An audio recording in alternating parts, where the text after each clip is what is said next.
Hello students, welcome to World Student Scope. I am Shruti teaching you class 12th chemistry with the very first chapter, that is solution.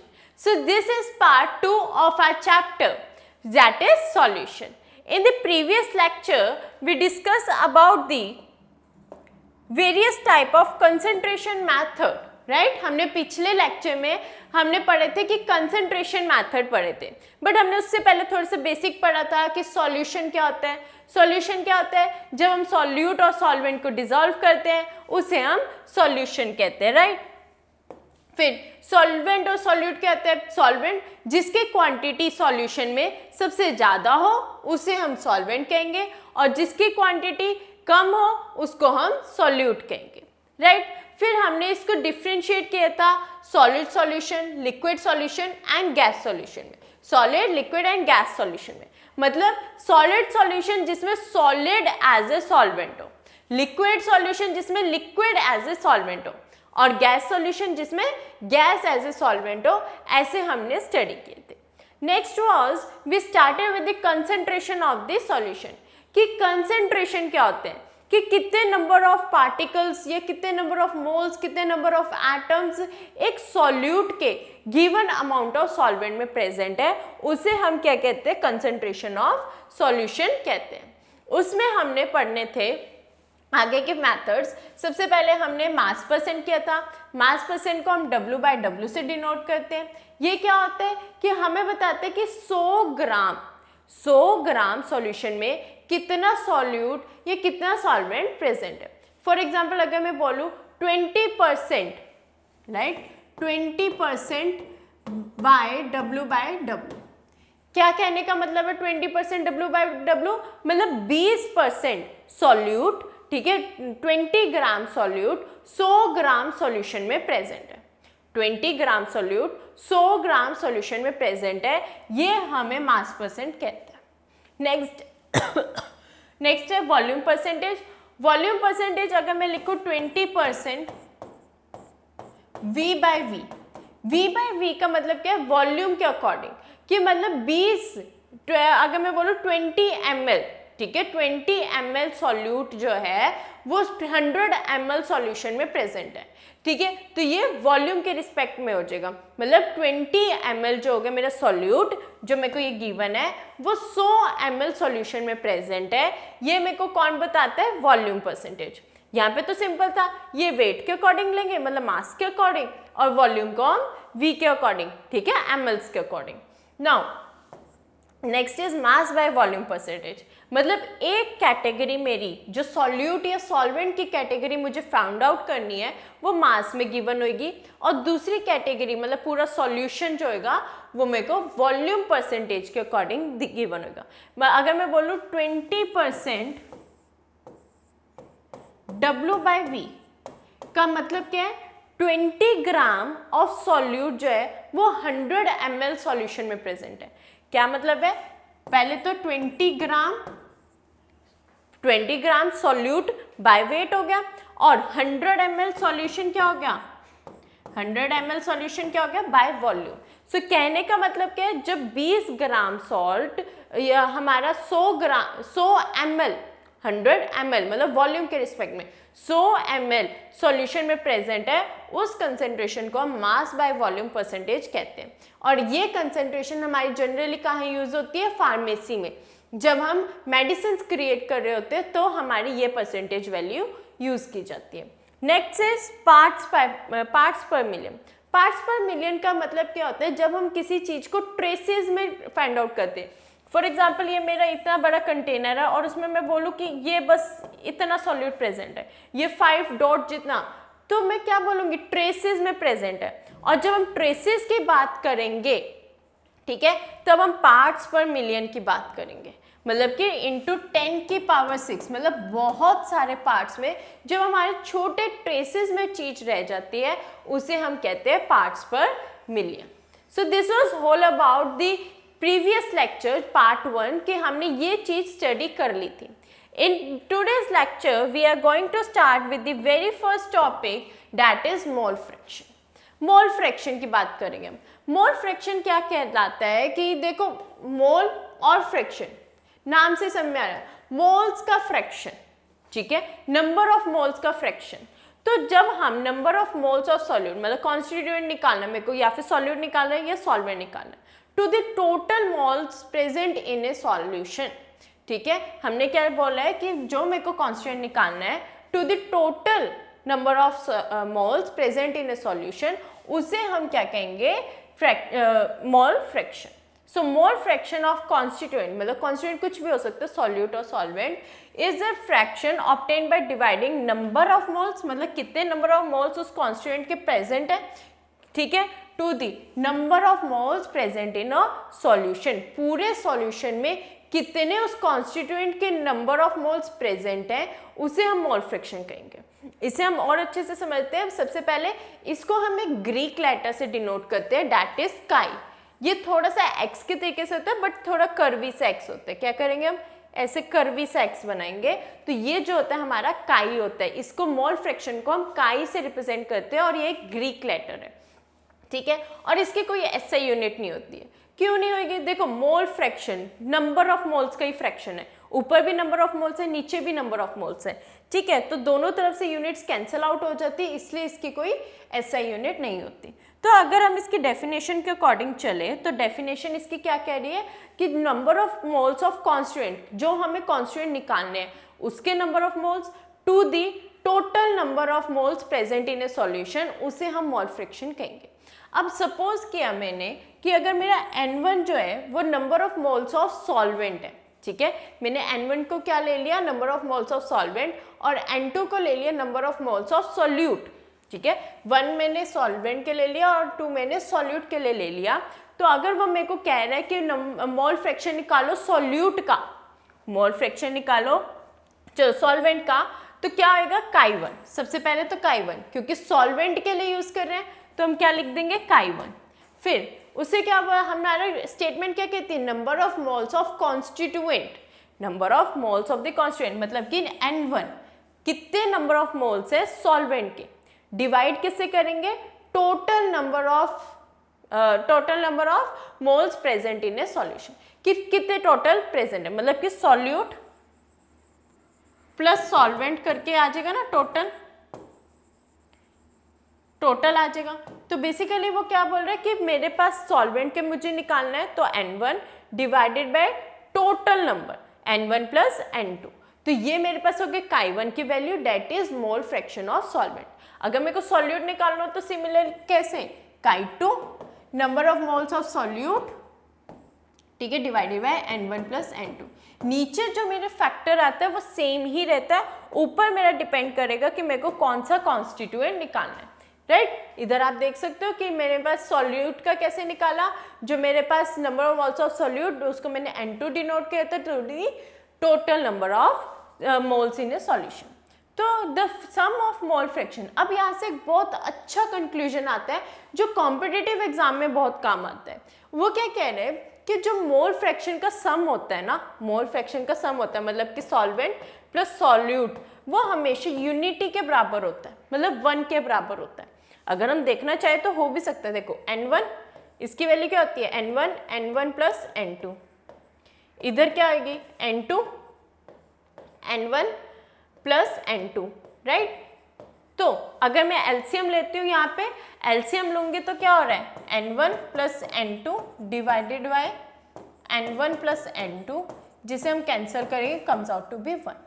तो आप समझो जो मेरा mole fraction जो होता है constituent particles का, उसका अगर मैं सम करूं तो वो हमेशा यूनिटी के बराबर आता है। अभी हम आगे जाके इसका बहुत यूज करने वाले हैं, इस वाले पार्ट का बहुत ज्यादा यूज करेंगे कि काई2 किसके बराबर हो सकता है। अगर मेरे को यहाँ से काई2 निकालना तो किसके बराबर होगा, 1 माइनस काई1 के। अगर मेरे को काई1 निकालना तो किसके बराबर होगा, 1 माइनस काई2 के। तो ऐसे हम इसको बहुत यूज करने वाले हैं, तो ये बहुत इंपॉर्टेंट पार्ट है आपके लिए, ठीक है, वेरी इंपॉर्टेंट है कि जब भी हम मोल फ्रैक्शन को सम करते हैं तो उसका आंसर हमेशा यूनिटी के बराबर आता है। ये मोल फ्रैक्शन का कॉन्सेप्ट है। तो बेसिकली मोल फ्रैक्शन क्या होता है, नंबर ऑफ कॉन्स्टिट्यूएंट, मतलब जो भी मेरे को निकालना है, सॉल्यूट निकालना है, सॉल्वेंट निकालना है, उसको ऊपर रखेंगे, डिवाइड करेंगे, जितने भी नंबर ऑफ मोल्स प्रेजेंट है सॉल्यूशन में उससे डिवाइड कर देंगे तो मेरा मोल फ्रैक्शन आ जाएगा, राइट। और जब भी सॉल्वेंट और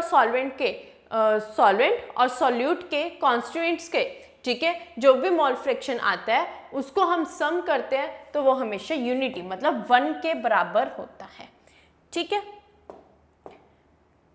सो इसके बेस पे पहले हम न्यूमेरिकल सॉल्व करते हैं, फिर आगे कॉन्सेप्ट क्लियर करेंगे। सो calculate the mole fraction of ethylene glycol. Ethylene glycol का हमें फॉर्मूला दिया हुआ है C2H6O2 in a solution containing 20% of C2H6O2 by mass. अब देखो यहाँ पे, अब उसने बोला कि मोल फ्रैक्शन निकालो भाई, ठीक है, मोल फ्रैक्शन निकाल के दिखाओ। अगर मेरे पास 20%, ठीक है, 20% इथाइलिन ग्लाइकोल प्रेजेंट है बाय मास। अब बाय मास का मतलब क्या है कि मेरे पास 100 ग्राम सॉल्यूशन में, 100 ग्राम सॉल्यूशन में कंटेन्स 20 ग्राम ऑफ C2H6O2।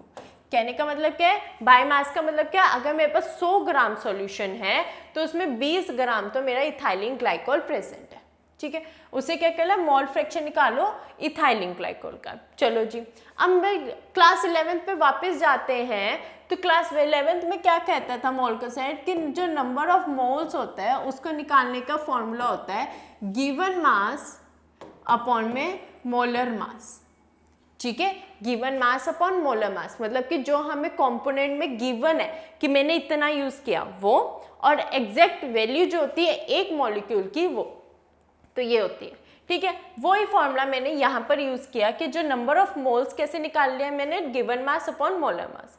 अब इथाइलिन ग्लाइकोल का मास निकाल लेते हैं, C2H6O2 कैसे आएगा, 2 into atomic mass of carbon, फिर नेक्स्ट पे शिफ्ट कर रहे हैं प्लस, कितने मॉलिक्यूल कितने एटम्स प्रेजेंट है 6, then atomic mass of hydrogen, again next पे शिफ्ट कर रहे हैं प्लस, देन ऑक्सीजन कितने प्रेजेंट है 2 into atomic mass of oxygen. ये वैल्यू पुट करेंगे तो मेरे पास इसका जो सम अप है वो 62 आ रहा है, वो 62 आ रहा है। और गिवन कितना था मेरे को 20 ग्राम, क्योंकि बाय मास मेरे को प्रेजेंट था, तो it comes out to be 0.32 mole, ठीक है। तो नंबर ऑफ मोल्स कितने आ गए मेरे पास, 0.32 मोल आ गए। नाउ जो मेरा ये वैल्यू हाँ जी, तो ये मेरे पास कैसे मोलर मास निकालते हैं, ये वो वैल्यू है। फिर उसके बाद अब मुझे क्या निकालना है, कॉन्स्टिट्यूएंट पार्टिकल्स का मेरे को निकालना है मोल फ्रैक्शन। अब देखो मोल फ्रैक्शन कब निकलेगा, जब मेरे को number of moles of water भी पड़ता होगा, क्योंकि मेरी रिएक्शन क्या हो रही है, C2H6O2 के साथ पानी रिएक्ट कर रहा है, तो मेरे को इसका तो पता लग गया कि it comes out to be 0.32 mole, but मेरे को इसका तो नहीं पता, ठीक है। तो इसके नंबर ऑफ मोल्स तो मेरे को पता है, तो मैं वाटर का कैसे निकालूंगी, मुझे पता है कि 100 ग्राम में 20 ग्राम तो मेरा सॉल्यूट है, ठीक है। तो ऑब्वियसली सॉल्वेंट कितना हो जाएगा, 100 माइनस 20 सॉल्वेंट हो गया। तो यहाँ से मेरे पास गिवन मास आ गया सॉल्वेंट का, कि अगर मेरे पास 100 ग्राम है उसमें से 20 ग्राम तो उसने बोल दिया सॉल्यूट ही है, तो 80 ग्राम तो सॉल्वेंट होगा।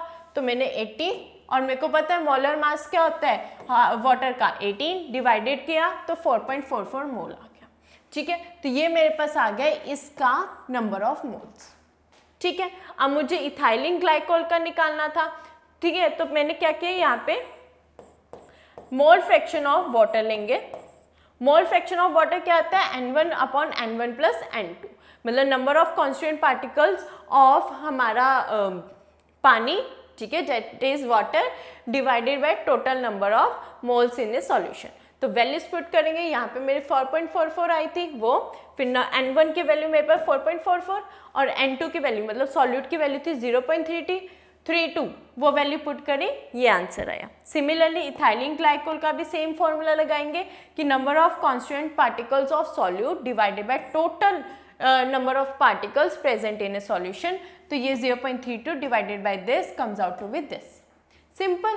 तो मोल फ्रैक्शन के कॉन्सेप्ट बहुत सिंपल है, बस आपको ये याद रखना है कि नंबर ऑफ मोल्स निकालने का फॉर्मूला होता है given mass upon molar mass. Mass. ये आपको अच्छे से याद रखना है, बाकी सारा क्वेश्चन आपको इजीली सॉल्व कर सकते हो।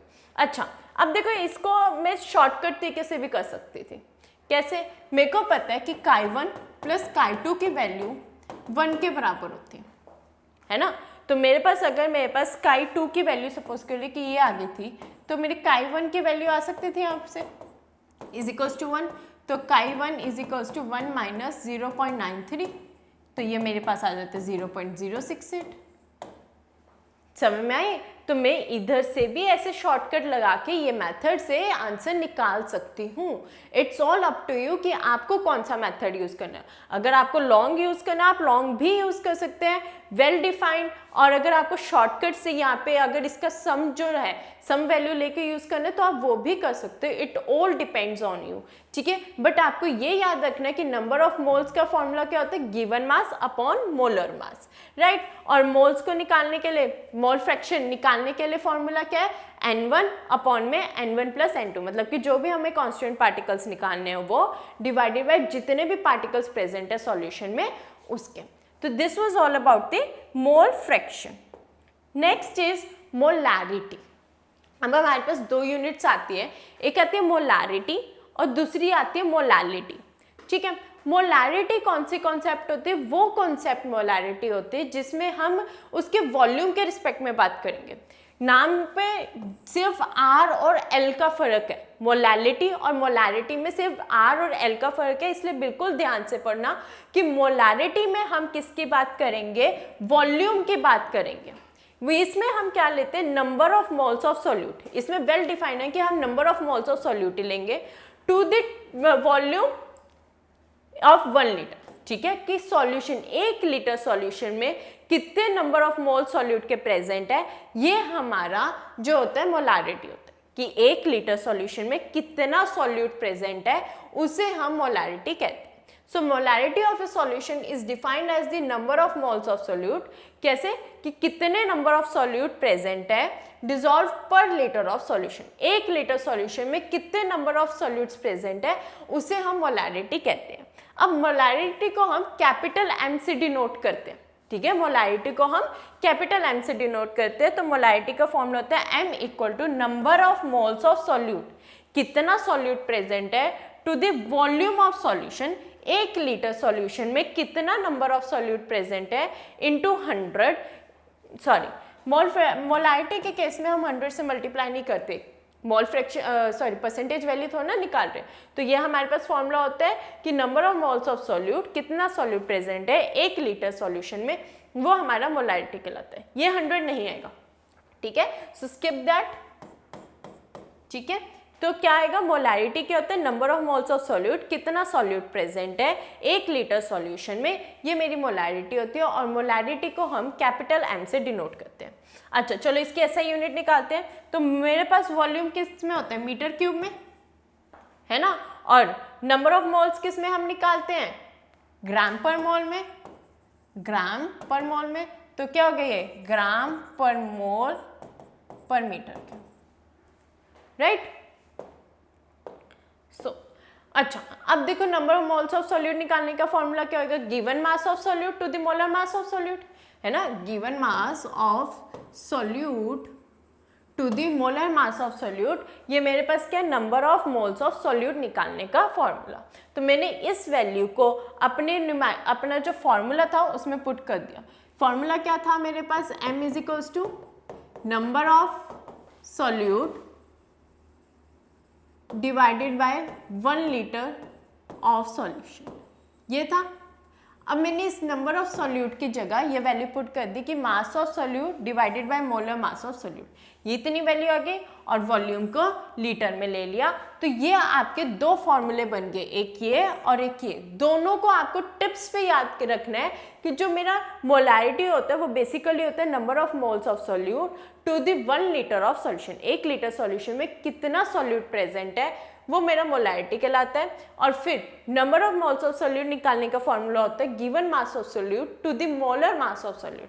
तो ये वैल्यूज जब मैंने यहाँ पे पुट करी और वॉल्यूम को लीटर में मेजर किया तो ये मेरे पास वैल्यू आ रही है मोलैरिटी की, ठीक है।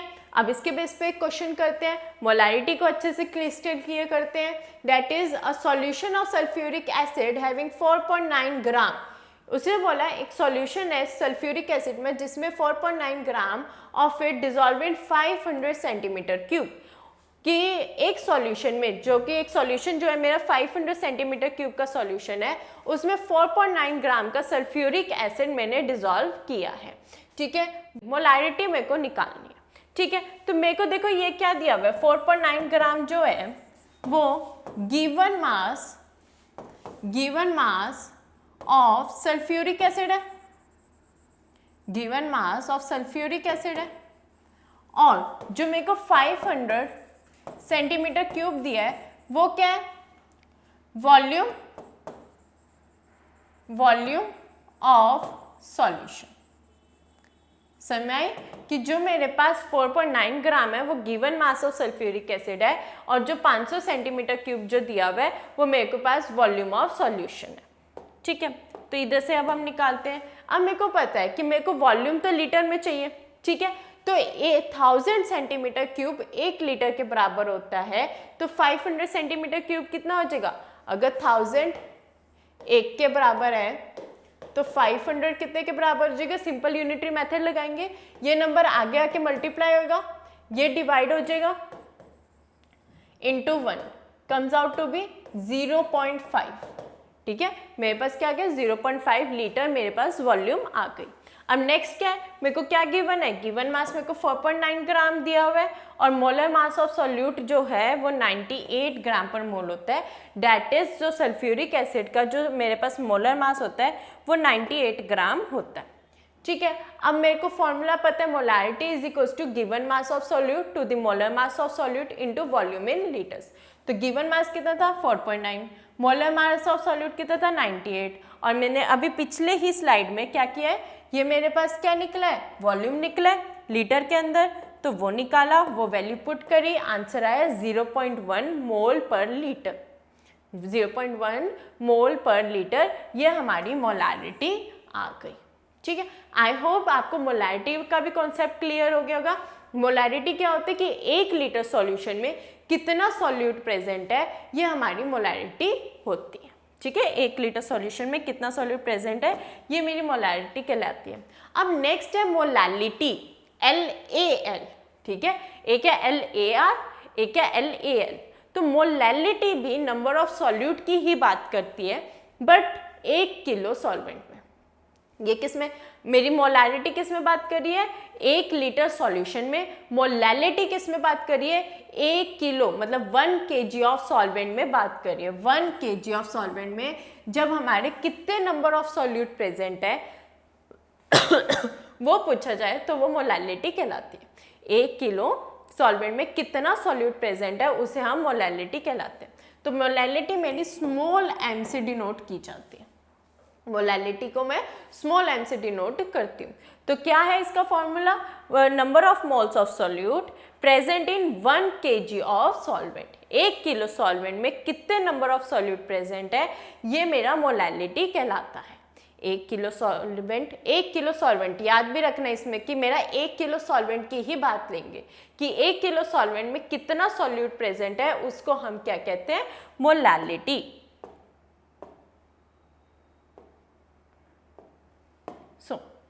ऑल्सो अब मेरे को दोबारा वही फॉर्मूले पे मैं जाती हूँ वापस कि number of moles of solute क्या होता है, given mass of solute, given mass of solute to the molar mass of solute.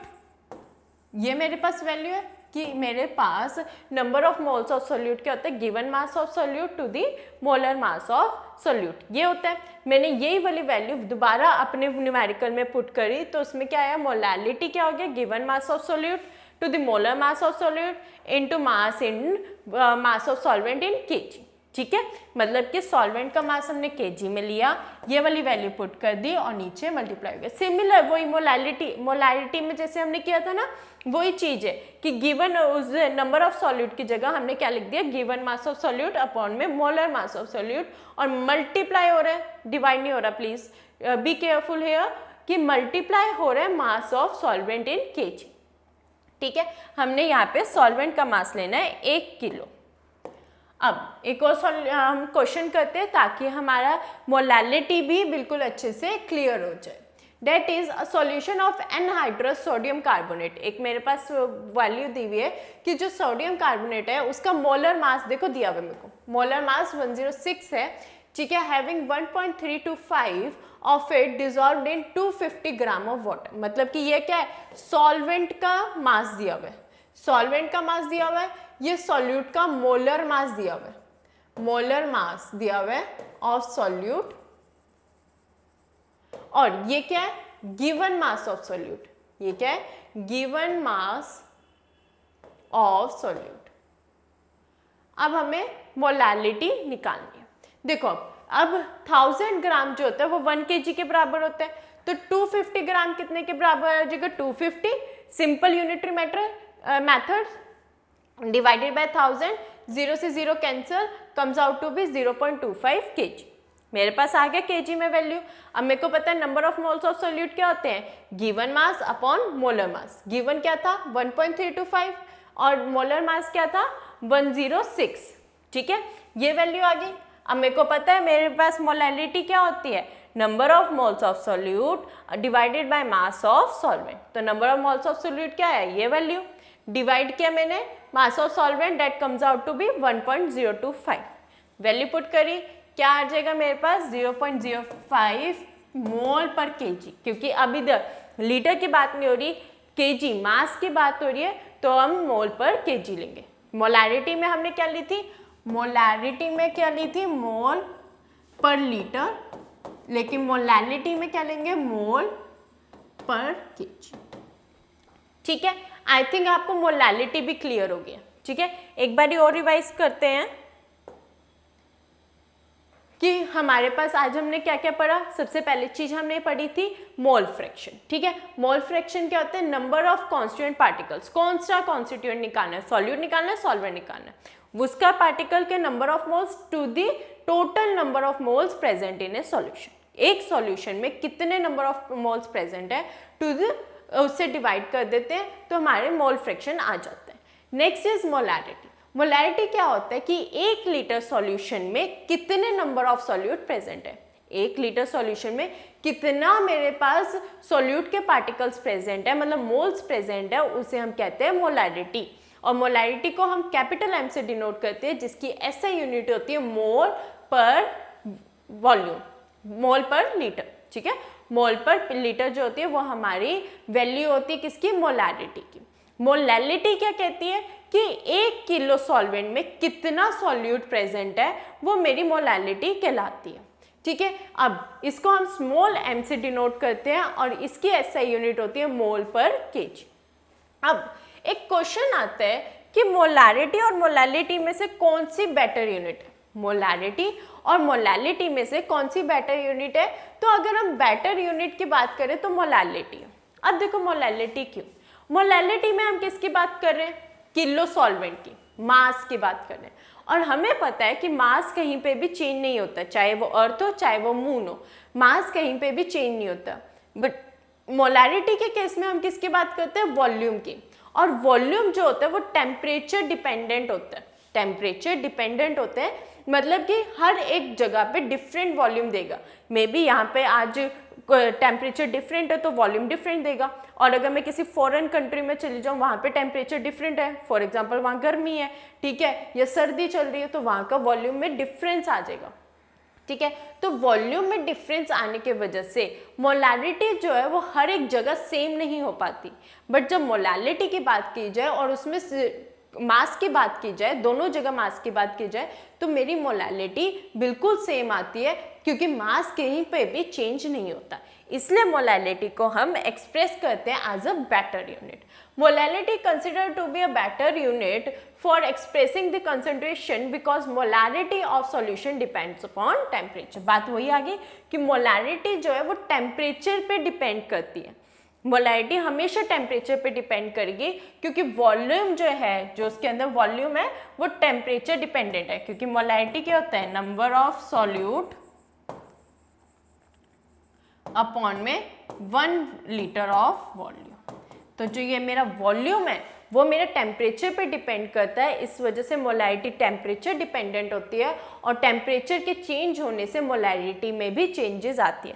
But where as molarity के केस में मास होता है जो कि टेम्परेचर इंडिपेंडेंट है, तो कोई ऐसा चेंज नहीं आ पाता, कोई ऐसा चेंज नहीं आ पाता और मोलैरिटी हर जगह एक कांस्टेंट वैल्यू देती है। सो ये था आज के लेक्चर के बारे में। Our next topic is dilution formula. Dilution formula क्या कहलाता है कि जो if the solution of some substances is diluted by adding solvent. For example, अगर मैंने कोई solvent है, सबसे पहले हम समझेंगे कि dilution होता क्या है, dilute करना क्या होता है। dilute करने का मतलब क्या होता है कि वॉल्यूम जो है, फॉर एग्जाम्पल मेरे पास कोई चीज़ है, कोई सॉल्वेंट है, ठीक है, उसमें मैंने 90% जो है वो मेरा सॉल्वेंट है और 10% जो है वो मेरा सॉल्यूट है।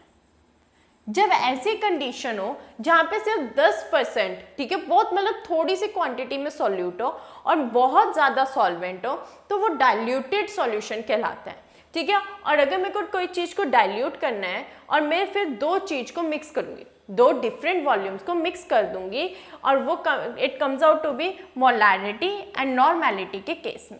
मोलैरिटी क्या बोलेगा, M1V1 हमेशा M2V2 के बराबर होएगा। मतलब अगर कोई मेरा वॉल्यूम 1 है और किसी और का वॉल्यूम 2 है तो वो हमेशा इक्वल आएंगे। सिमिलरली नॉर्मैलिटी के केस में अगर नॉर्मैलिटी मेरी किसी की 1 है और वॉल्यूम 1 है तो वो भी N2V2 के बराबर ही होएगा। डाइल्यूशन फॉर्मूला क्या कहता है कि हमेशा M1V1 M2V2 के बराबर होता है, मतलब molarity of 1 is always equal to molarity of 2।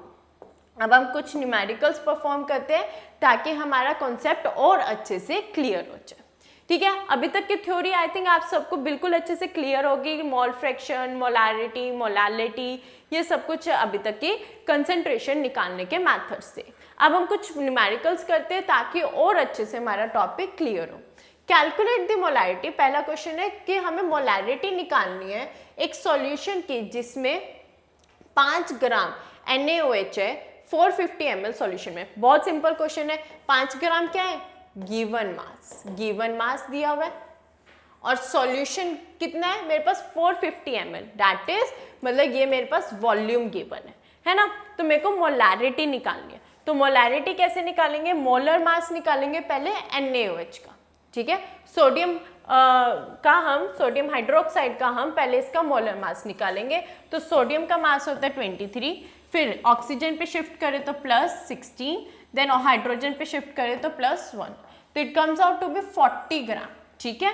तो ये क्या मेरे पास मोलर मास है, ये मेरा मोलर मास है। उसके बाद वॉल्यूम मेरे को दिया हुआ है 450 ml। अभी हमने निकालना सीखा है कि मेरे पास ml से मेरे को लीटर में कन्वर्ट करना है, तो कितने से डिवाइड कर दूंगी, 450 को मैं 1000 से डिवाइड कर दूंगी, which comes out to be 0.45 litre, ठीक है। अब मोलैरिटी क्या कहती है कि given mass of solute to the molar mass of solute into volume in litres, ये कहती है। तो मेरे को गिवन मास कितना है 5 ग्राम, ठीक है, मोलर मास कितना है 40 ग्राम, इनटू में 0.45, that comes out to be 0.278 molar. हम कैपिटल M से भी डिनोट कर सकते हैं ना, तो कैपिटल M भी लिख सकते हैं और मोल पर लीटर भी लिख सकते हैं, बात एक ही। क्लियर, आई थिंक ये भी क्लियर हो गया आपको। फिर नेक्स्ट इज कैलकुलेट मोलैलिटी। अब उसने बोला कि मोलैलिटी निकालो 0.25 इथेनोइक एसिड की। अब ये 0.25 क्या है, गिवन मास है, गिवन मास है इथेनोइक एसिड का इन 75 ग्राम ऑफ बेंजीन। अब मेरे को क्या बोल दिया उसने, सॉल्वेंट का, बेंजीन यहाँ पे क्या है सॉल्वेंट का काम कर रहा है, तो ये क्या है मास ऑफ सॉल्वेंट, ये है मेरा मास ऑफ सॉल्वेंट और ये मेरा गिवन मास है, ठीक है। सो अब हमें क्या गिवन है, गिवन मास ये दिया हुआ है, ये हमने लिख लिया।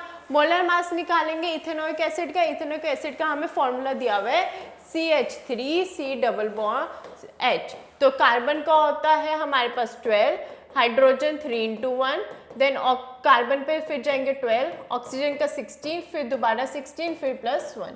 तो ये सारी वैल्यू को जब हम प्लस करेंगे तो 60 ग्राम पर मोल आ जाएगा मेरे पास मोलर मास, ठीक है। अब number of moles of solute निकालना है, तो number of moles of solute निकालने का फॉर्मूला क्या होता है, गिवन मास अपॉन मोलर मास, गिवन मास अपॉन मोलर मास। गिवन मास मेरे पास 0.25 है, मोलर मास मेरे को कितना गिवन है 60, डिवाइड करेंगे 0.041 मोल जो है मेरा number of moles of solute आ जाएगा।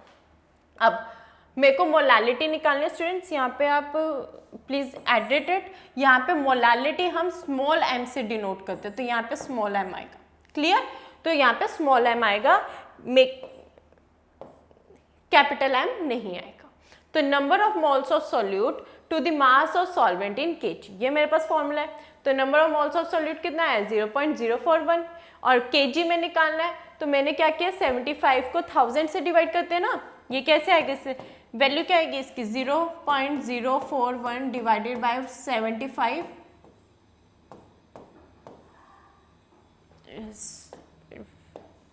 ये आ जाएगी हमारे पास 75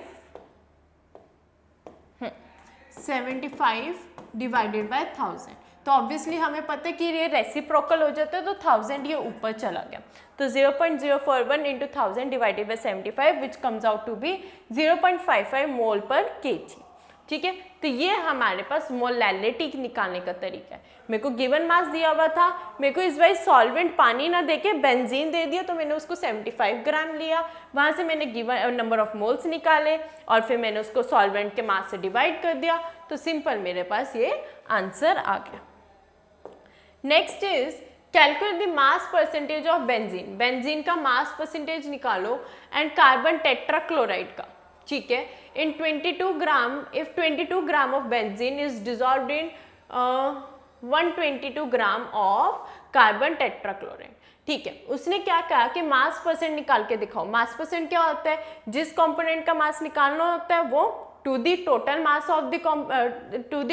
ऑफ द सॉल्यूशन, पूरे सॉल्यूशन का क्या मास है इनटू 100, तो ये होता है। अब मास परसेंट निकालना है बेंजीन का और कार्बन टेट्राक्लोराइड का। अगर मेरे को 22 ग्राम तो बेंजीन दिया हुआ है, मतलब कि ये गिवन मास है, ठीक है, और ये मेरे पास किसका मास है, गिवन मास ऑफ सॉल्यूट है, और ये मेरे पास 122 ग्राम किसका है, गिवन मास ऑफ सॉल्वेंट। ठीक है, तो सबसे पहले उसने बोला बेंजीन का निकालो, तो हम क्या करेंगे, mass percent of benzene that is equals to mass of benzene to the total mass of the solution into 100, क्योंकि परसेंटेज निकाल रहे हैं तो इनटू 100। तो मास ऑफ बेंजीन 22 ग्राम है, ठीक है, बाकी पूरे सॉल्यूशन का कितना हो जाएगा 122 प्लस 22, 122 किसका है, ये हमारे पास सॉल्वेंट का, और 22 मेरे पास सॉल्यूट का है, तो दोनों वैल्यूज को प्लस करके मल्टीप्लाई बाय 100 करके हमारे पास वैल्यू आ गई 15.28%। ठीक है, तो ये क्या है, मास परसेंटेज ऑफ बेंजीन। सिमिलरली अगर कार्बन टेट्राक्लोराइड का निकालना है, तो mass of carbon tetrachloride divided by the total mass of the solution, ठीक है, तो और मल्टीप्लाई बाय 100, तो कार्बन टेट्राक्लोराइड कितना है 122, मास ऑफ सॉल्यूशन क्या आ गया 122 plus 22 again into 100 comes out to be 84.72%। ठीक है, तो ये है मेरे पास मास परसेंट निकालने का तरीका। मास परसेंट क्या होता है, गिवन जो भी हमें जिस भी कॉन्स्टिट्यूएंट का मास निकालना है to the total mass of the solution, ये हमारा मास परसेंट कहलाता है। So I hope this lecture is very clear to you, और ये बहुत इंपॉर्टेंट लेक्चर था क्योंकि इस लेक्चर में हमने सारे कंसेंट्रेशन के मेथड पढ़ लिए है ना, सारा कुछ हमने अच्छे से क्लियर कर लिया, सबके न्यूमेरिकल्स भी कर लिए, ताकि आपको क्लियर हो जाए कि न्यूमेरिकल सॉल्व कैसे करते हैं। मैंने बिल्कुल छोटी छोटी चीज़ भी बताई है, इवनली कन्वर्जन्स भी आपको लिख के समझाई हैं। आई होप आपको अच्छे से क्लियर होएगा और आपको कंसेंट्रेशन में कोई प्रॉब्लम अब नहीं आएगी। So thank you students, we'll meet you in the next lecture. Thank you from the World Student Scope.